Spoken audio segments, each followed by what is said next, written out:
Hey guys, this is Nikki, and this is a video about the TDK D, the 1979 version, of course it also has something to do with the True Mechanism version of the tape, which as you saw in Tony's video, more than likely, if not, I will link that down below, from Cassette Comeback, the Cassette Comeback channel. He did an investigation on the True Mechanism, or at least he kind of covered it. It's hard to investigate these things now. It's been too long, and we might think that they are fake, they said. You know, it could be counterfeit. We still don't know what really is the case. It does seem like they are using real TDK parts, or if they were counterfeit, then they were really good copies. In my earlier video, I opened one up and did some comparison, but I haven't really gone deep dived into it yet.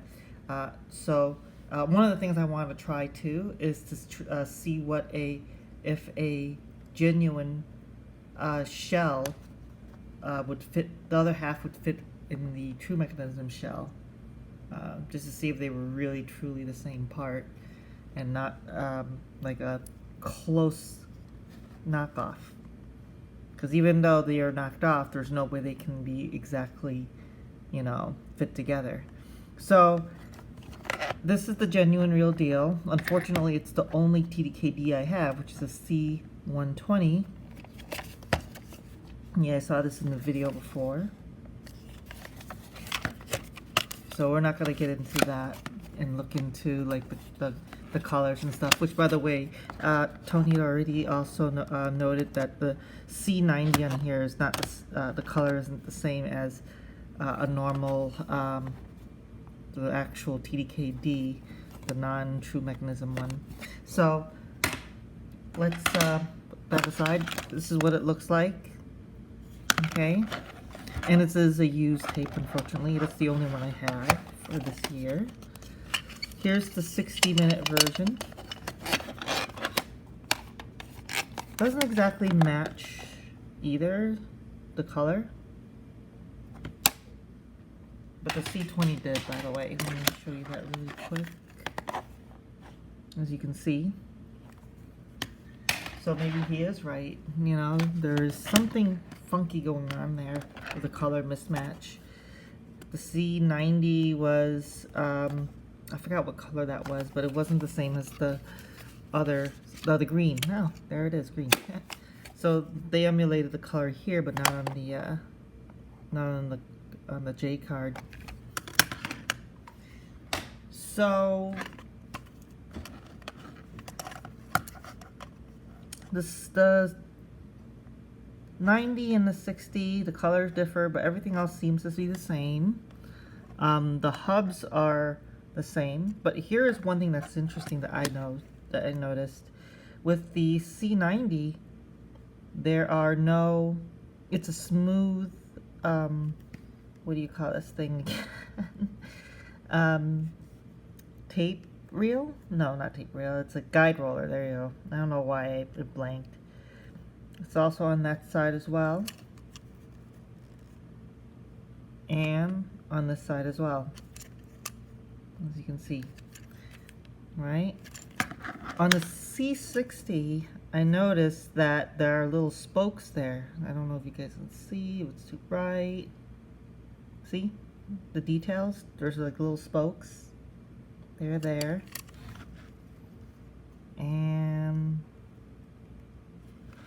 But it's smooth on the other side. There are no spokes on the other side. So one side has the spokes, and the other side does not. Whereas the C90, it's smooth on both sides. There's no spokes on either side. So with that in mind, let's open these up. I'm just gonna go ahead and pause this. That's gonna be like the boring part anyway. So in the interest of getting this quick, a shorter video, I will pause and I'll unscrew all of these cassettes. Alright, so these are all unscrewed. Taking a look at the real deal.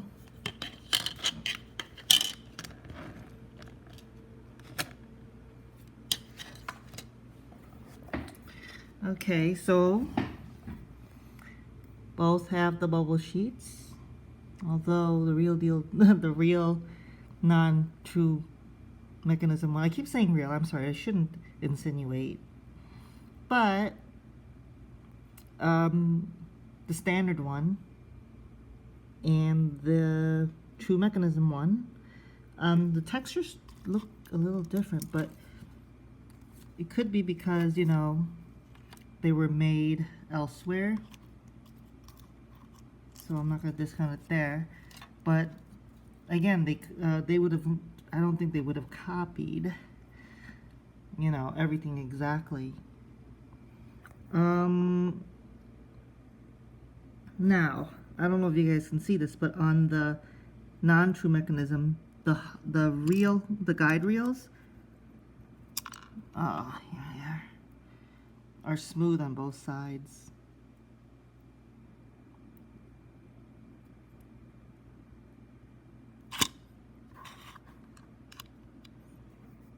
Yeah.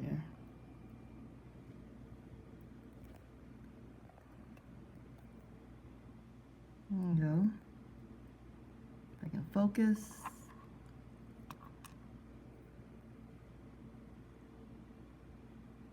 Alright.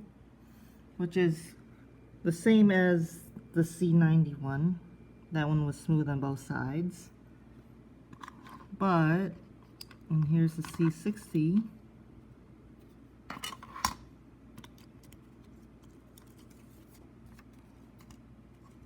In case you were wondering, that's what the texture looks like on that one. So the true mechanism ones look similar.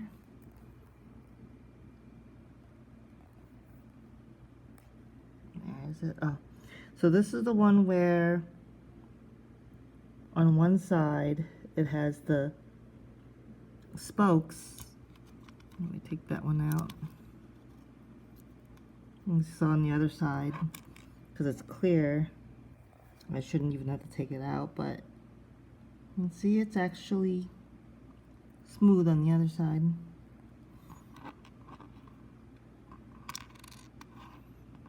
Alright, I'm going to leave this out for now, but can we mix and match? That's the other question that I was kind of interested in. So, let's find out. So that one right there that we're looking at is this one right here, which is super obvious. I'm going to see if that would fit. This would just go right on it. It is missing the reel, so let me put that back on. The guide roller.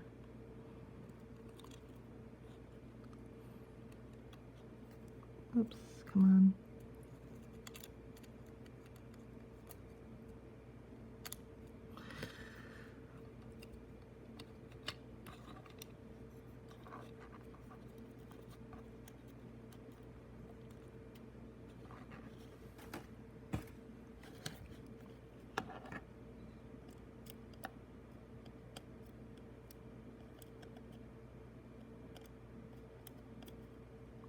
All right, the tape is in.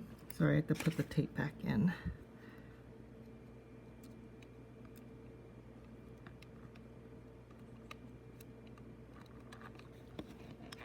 Oh, look at that. It's actually a perfect fit.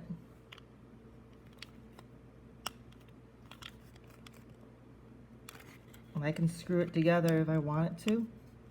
And then you'll have a nice little hybrid of true mechanism and non-true mechanism. Oops, forgot that part. So the half seems to just fit.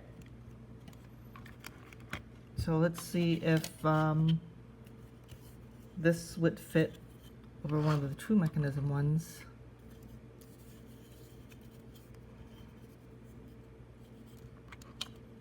Yeah.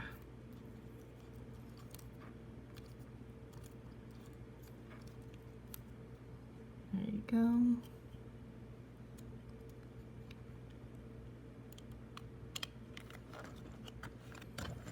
And there you have it.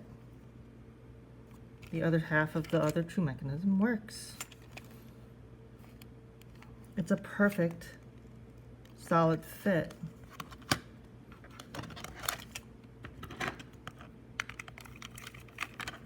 It's not binding.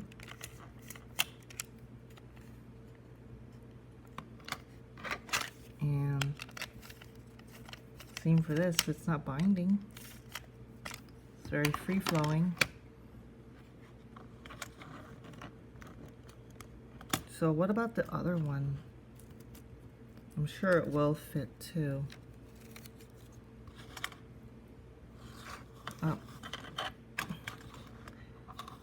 Okay. Move that aside.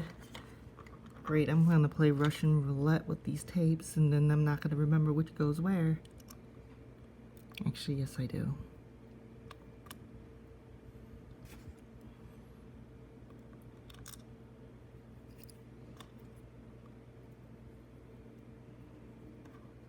And first put this back on.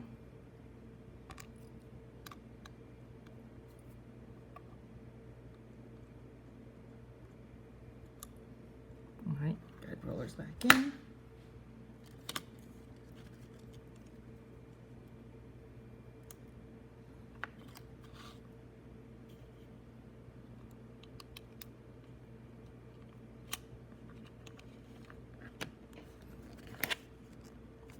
Okay.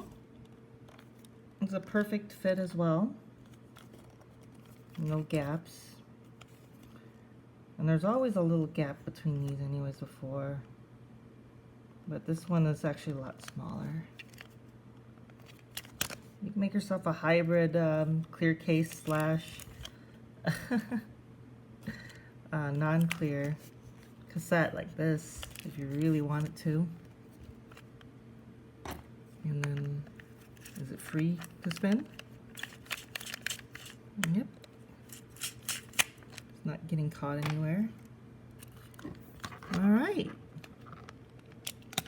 So I'm gonna put this back together in a bit, off camera, because you guys don't need to see that. But yeah. This slip sheet goes with this guy. Alright, that's what I was just wondering, is like, are the shells at least the same? Can they go on each other? And it looks like they can. The hubs on all of these look exactly the same.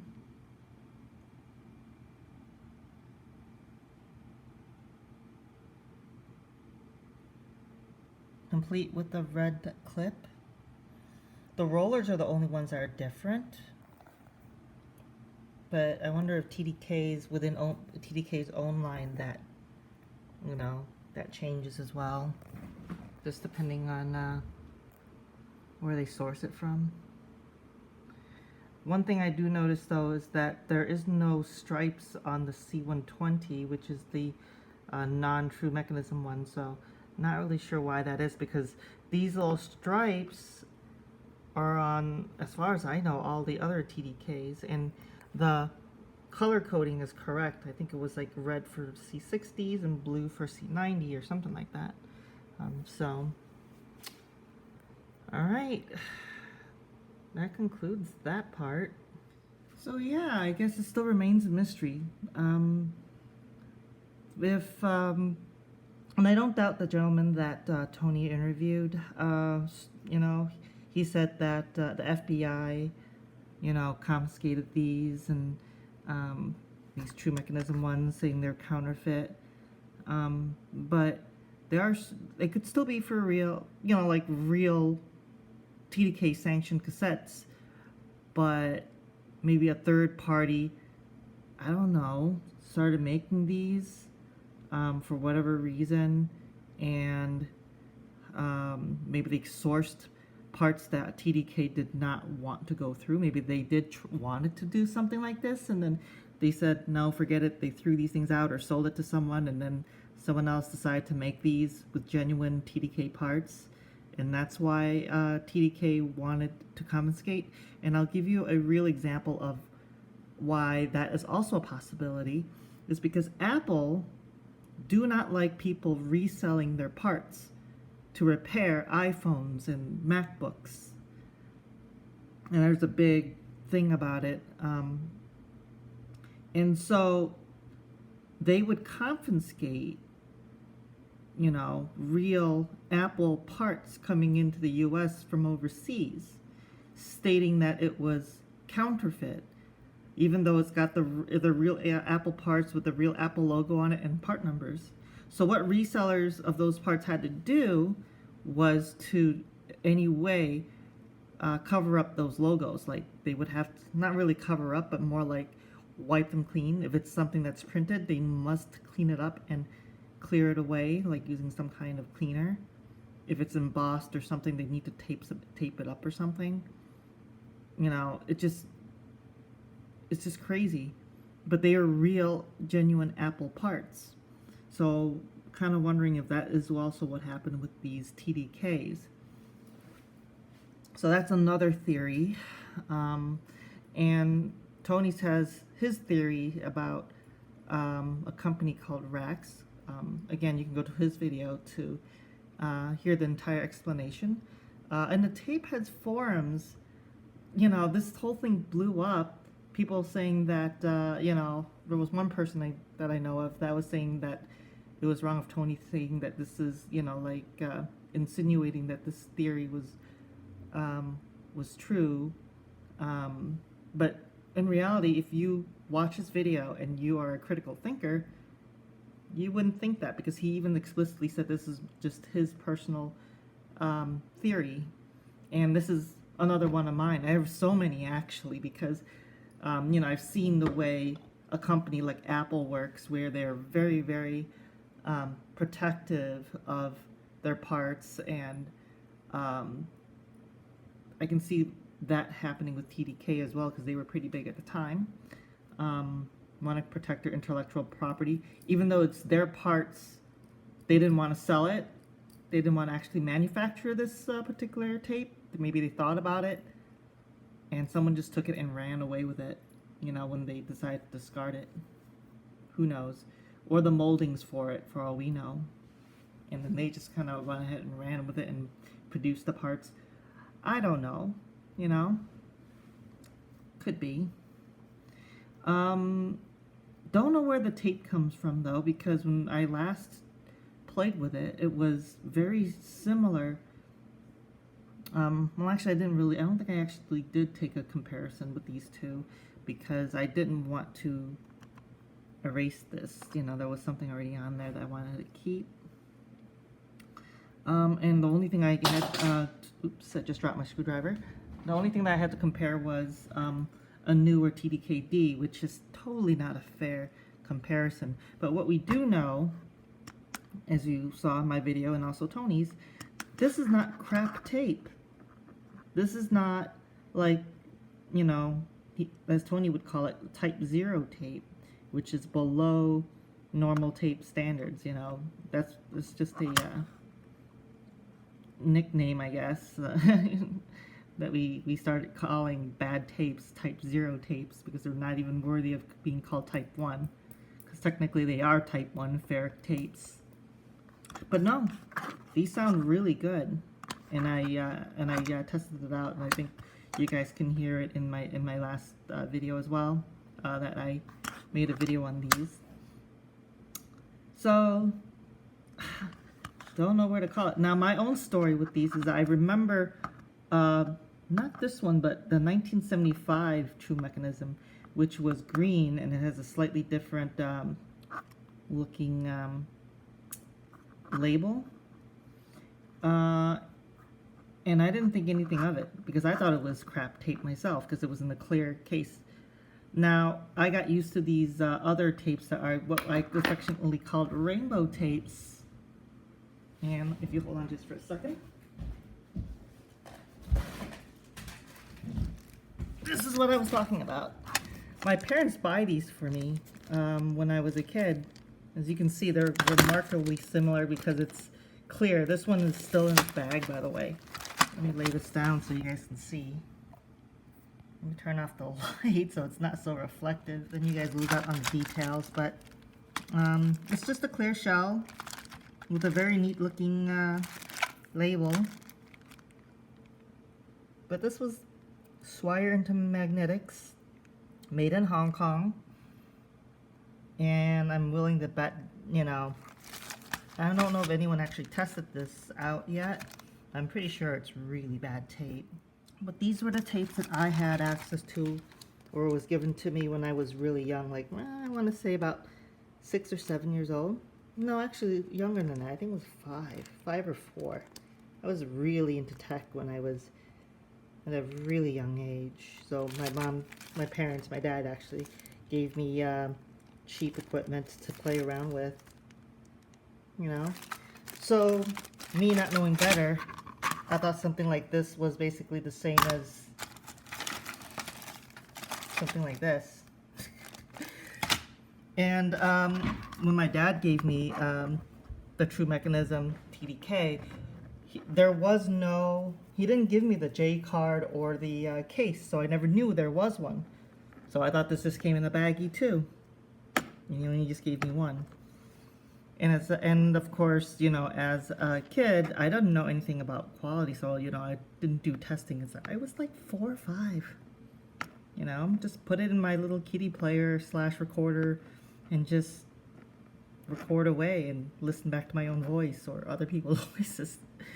So, you know, that's my story with these. And I almost forgot about this until I thought I saw this on the web, and then I read more about it, and people were saying that it's rare. At the time, nobody said it was a counterfeit, though, or claimed it was counterfeit.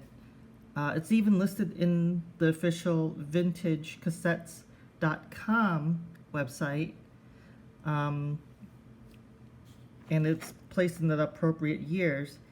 And again, you know, we're all human, so whoever created that site may have also thought that it was it was real, so they put it on there. The other theory of mine, by the way, which is really out there, is the Mandela effect, you know? Maybe it was out, we just didn't realize it. TDK never marketed it. But who knows? And if that's the case, are some of these counterfeit and are some of these for real? You know? The other theory could be, and these are not really theories, these are all guesses, let's just put it that way, right?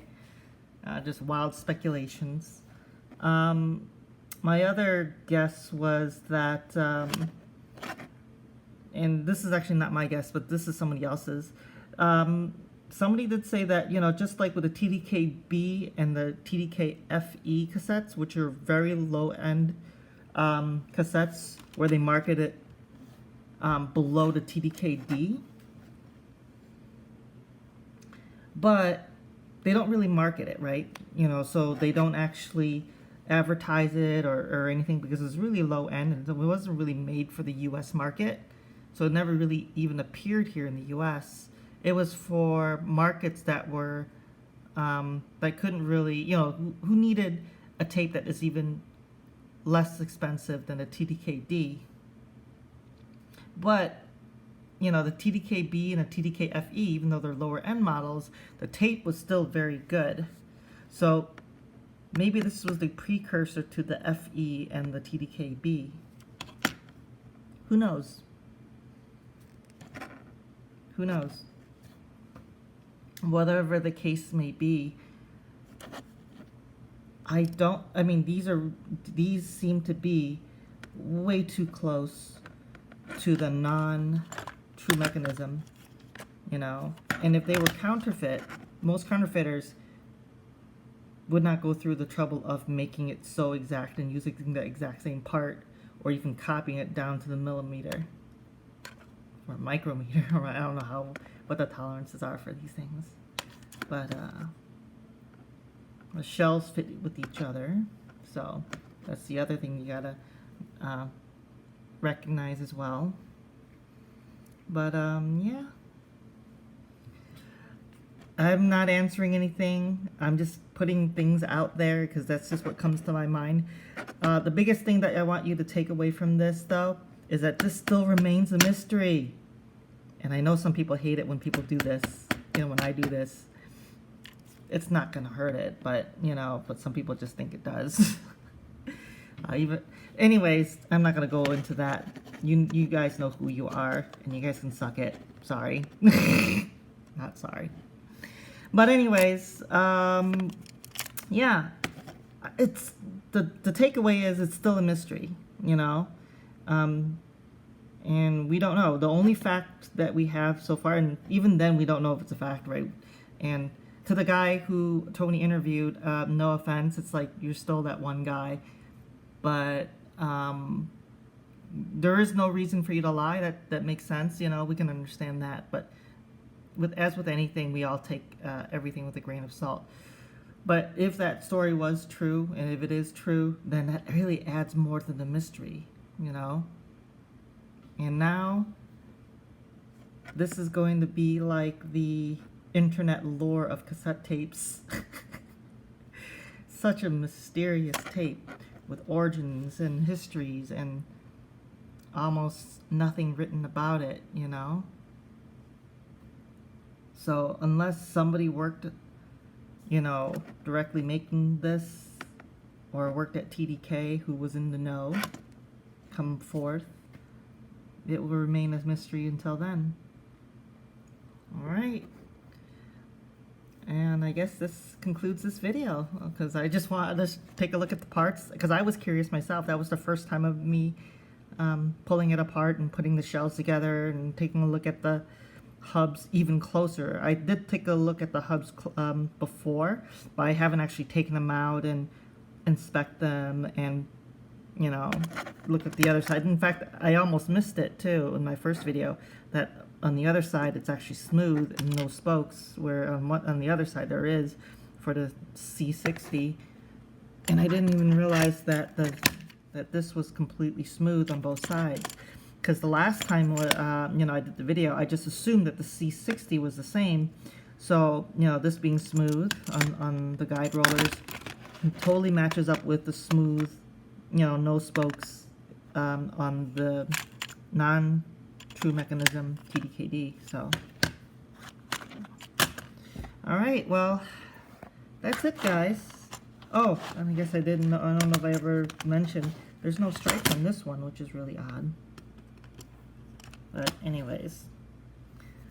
Oh, and of course the other thing is all the tape look exactly the same. Like when you open them up, the color is exactly the same, you know, even with this one right here.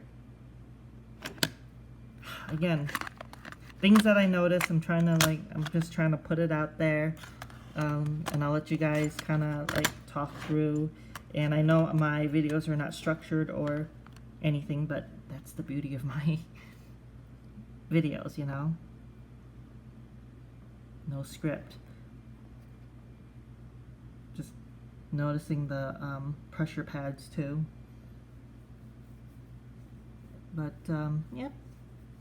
Alright guys, this video's gone on for long enough for a video without any facts whatsoever. Alright, you guys, take care.